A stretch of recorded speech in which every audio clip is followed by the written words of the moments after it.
I'm sending this because your blog used to run first-person stuff without trying to turn it into a creepypasta.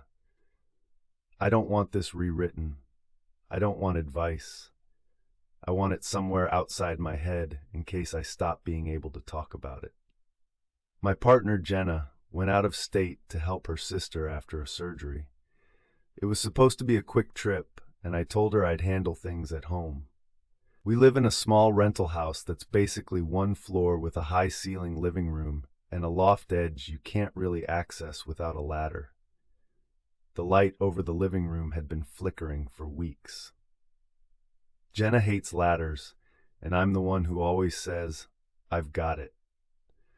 We have two cats. One is old and chill.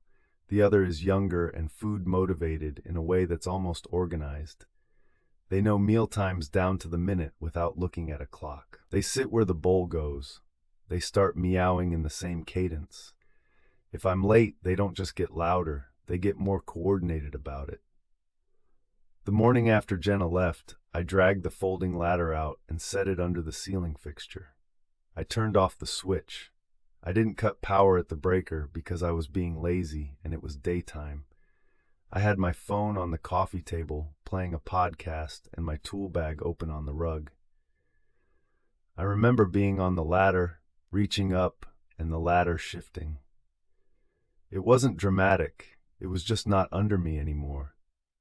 I went down hard enough that it knocked the air out of me, and my head rang like someone snapped a rubber band inside my skull.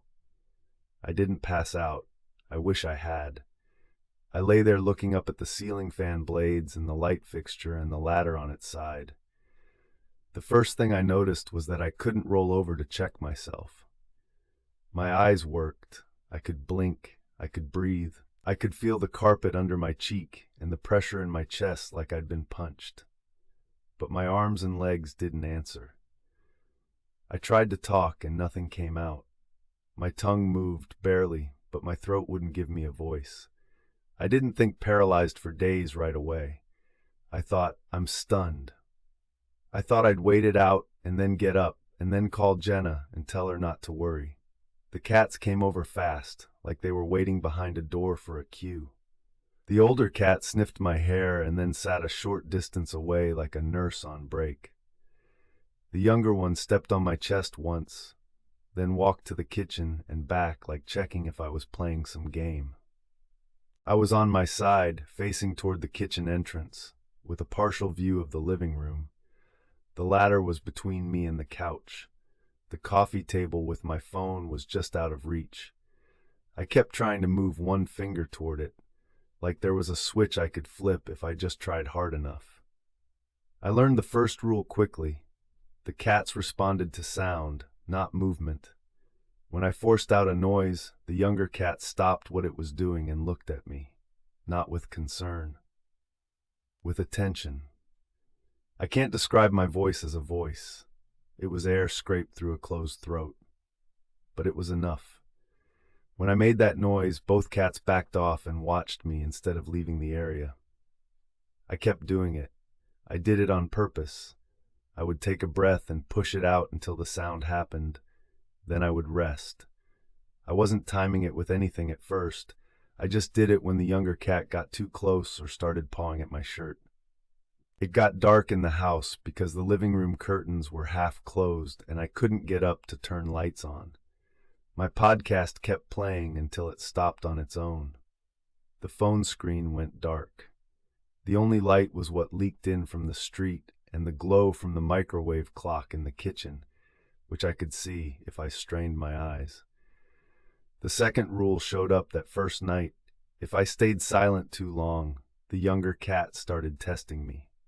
It wasn't aggressive. It was methodical. It would sit close and watch my face and then touch me with one paw. If nothing happened, it would try again. If still nothing happened, it would start at my lips. I know how that sounds. I know people say cats will eat you if you die. I knew that as a gross trivia fact. But I was not dead. I was awake and aware and hearing my own breathing. The younger cat didn't care about that. It cared about whether I responded like a thing that can stop it. And the response it recognized was sound. I figured out a cadence by accident. When I made the noise, the cat would stop and wait. After a while, it would test again. The waiting time got shorter if I was inconsistent. If I made a sound too late, it would stay closer afterward. If I made the sound earlier, it would retreat farther and clean itself like it had completed a task. So I started doing it like a routine. Breath in, push out the sound. Count in my head by heartbeats. Because I couldn't see a clock well enough, I kept it steady. When I held the rhythm, the younger cat held distance. The older cat mostly stayed near my head and watched the hallway. That one seemed confused and tired, like it didn't have the same drive, but it followed the younger one's lead. When the younger one moved in, the older one also came closer, not to do anything, just to be there. I don't know how long it took before thirst became the main thing. My mouth went sticky and my tongue felt too big for my teeth. I could smell the litter box down the hall and it made me gag, and I couldn't turn my face away. I tried to swallow and it hurt. I tried to yell. I tried until my throat burned. All that came out was that same rough hiss, and the cats responded to it the same way. Stop, watch, wait. That's what I mean by a system. It wasn't a mood. It was a consistent, repeatable behavior with rules I could follow if I was careful. It was like feeding time, except I was the bowl and the meowing was silent. When the first day passed into the second, I started hearing my neighbors through the wall and through the front window. A car door, someone dragging a trash bin, a dog bark. I tried to make my noise louder. The cats heard it and backed away, but nobody else did. At some point, the younger cat brought a toy mouse and dropped it near my face. It wasn't a gift. It was a demonstration. It pawed the toy, then pawed my lip again, then looked at the kitchen. I wanted to cry, but crying takes muscle control in a way you don't think about. My eyes watered anyway, and I could taste salt when it ran into my mouth. My phone was still on the coffee table. I could see it if I shifted my eyes. I couldn't reach it. I couldn't activate voice calling because I couldn't speak a contact name or say a wake phrase. I had no smart speaker. We'd unplugged it months ago because it would light up randomly at night. Jenna had texted me earlier that day, before the fall, and I never responded. I know she must have noticed. She has a particular way of worrying where she doesn't panic right away, but she starts sending practical questions. I heard nothing because my phone was out of reach. The cats needed water and food too. I could hear them knocking at the pantry door and the sound of them on the counter. They found the bag of kibble eventually. I heard the crinkle and then the dry spill onto the floor. They ate, then came back to me. That made it worse because it told me they weren't acting out of starvation. They were acting out of opportunity. My routine became my only control. I made the sound whenever the younger cat crossed an invisible line.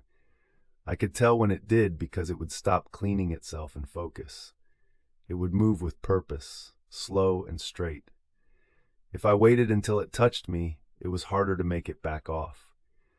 If I made the sound when it started moving, it would pause and sit. The longer this went on, the more the cat treated the sound like a command it had learned.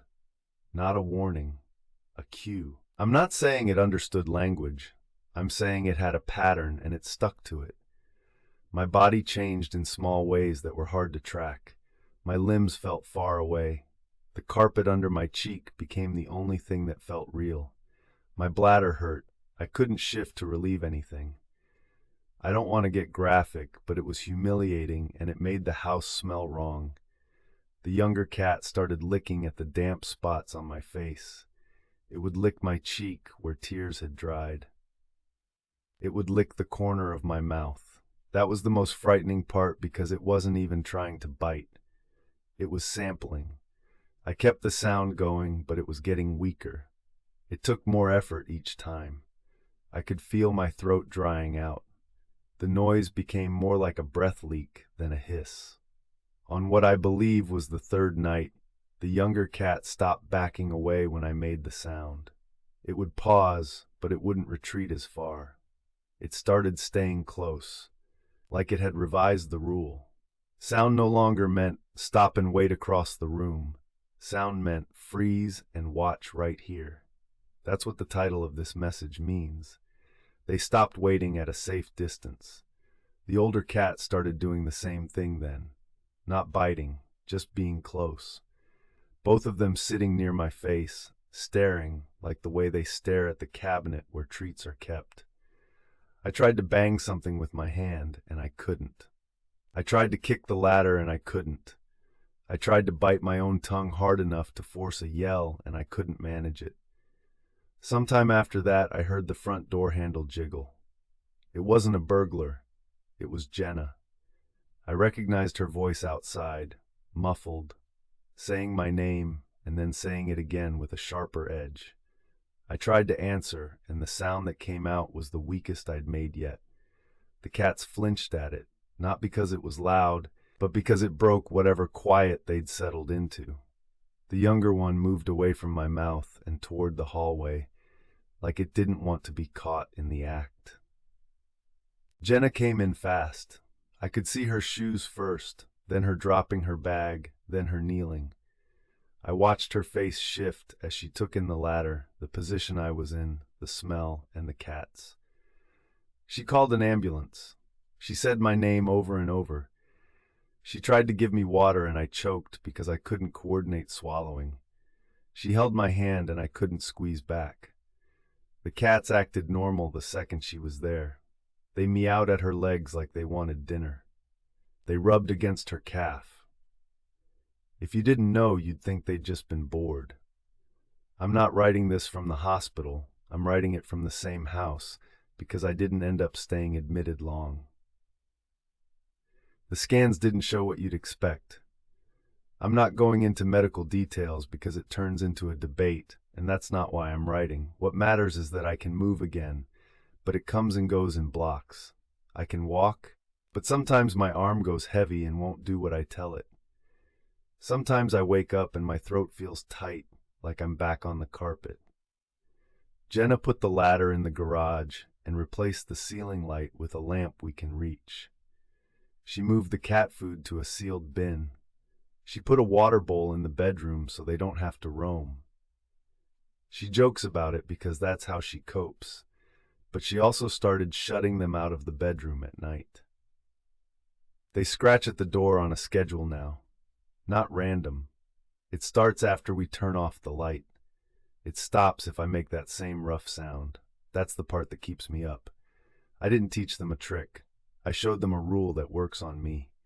If Jenna goes to the store and I'm alone, the younger one follows me from doorway to doorway.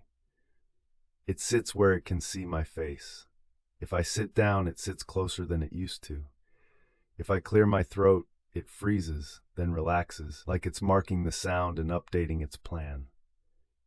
I'm sending this because I want a record that the pattern is real and it continued after help came. The cats didn't get put down. Jenna won't hear of it. And I can't fully blame her because they act like pets around everyone else. But at night, when my body gets heavy and my voice feels thin, I can hear them outside the bedroom door, waiting for the moment the sound stops meaning anything.